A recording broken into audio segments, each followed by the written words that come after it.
And Ellen White again explains that in in Manuscripts Volume 9. She says, Christ said, if they do these things in a green tree, what shall be done in the dry?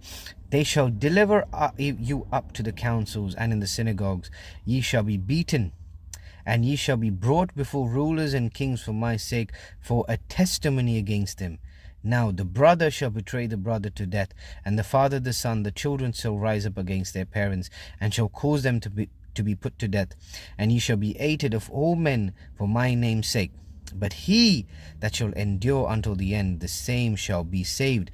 And this gospel of the kingdom shall be preached unto all the world for a witness unto all the nations, and then the end shall come. The agencies of Satan are having their last chance to develop before the world, before the angels and men, the true principles of the attributes. See, brothers and sisters, Christ has said that we will go through persecution, right? That we will go through a lot of persecution. Like even at the cross, Jesus is suffering and dying.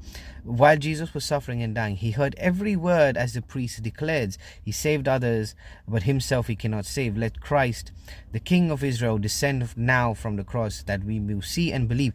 Christ could have come down from the cross at any moment. At any moment he could have come down. But it is because he would not save himself that the sinner has hope of pardon and favor with God.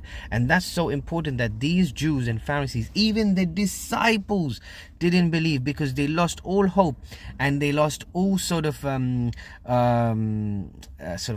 and the reservations that they had was that Christ has died. What are we going to do? Do you know what I mean? They didn't believe in his words anymore.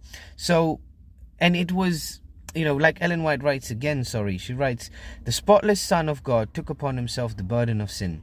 He who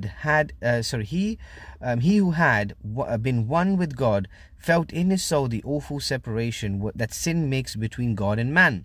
This wrung from his lips the anguish cry, my God, why hast thou forsaken me? It was the burden of sin, the sense of its terrible enormity, of its separation of the soul from God. It was this that broke the heart of the Son of God.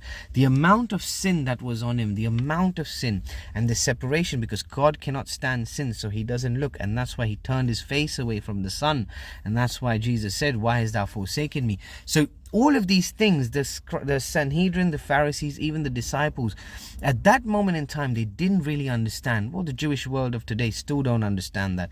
But the disciples didn't understand that. And that's what gave them anguish in their heart and made them worried.